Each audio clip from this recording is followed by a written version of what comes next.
So I wanted to talk about the history of bookbinding because we have this really cool set of books. It's Pope's Homer. It's the Iliad of Homer, translated by Pope. And what's cool about this is that we actually have the original receipt for the binding. So just a quick thing on the history of bookbinding and the way it is connected to the history of printing. Before Gutenberg in Europe, all books were written by hand, like this. So when a book is written every single page by hand, the binding was really precious at the time because it's a very expensive thing to produce. And one of the things that printing did was it made binding really much more in demand because printing was cheap, so you can make a lot of books.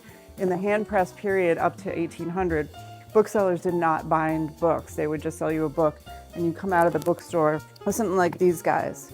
Just like little paper covers, not really sewn and backed properly. This one's a little flashy, got marbled paper, but you were supposed to then go and take this to your bookbinder and have them bind it up, more like what you would consider for like a leather binding. This one's cool, this is from the 17th century, and you can see the pages haven't been trimmed. It doesn't have end bands. It's just not really finished. So you go to the bookstore, you buy something like this in the hand press period. We want to understand what countries, what styles, so we have a lot of 16th century bindings that look like this. This is a Venetian binding. This one's probably French. I mean, these are from the 1500s. So basically, you would buy this, you take it to your bookbinder, you get this done. But if you're French, and you live in England, your French book might have an English binding on it. Scholars who are trying to understand these bindings, one of the things they pay attention to is these tools.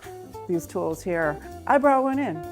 This is the kind of tool that you use to make these marks on books. You heat it up a little bit. Those are in gilt. These are blind embossed, which means they're not done in gilt. They're just.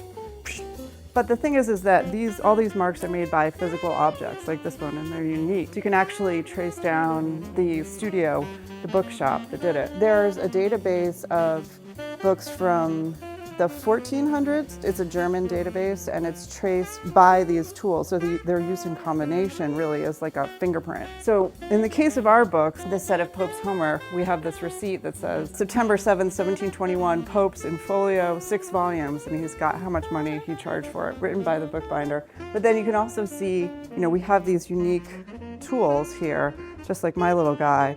And now that we have this piece of information, we know where it was bound and who the binder was, we might be able to then compare a binding like this to something else that's similar and say, oh, that was done by the same bookbinder at the same time, which is really cool.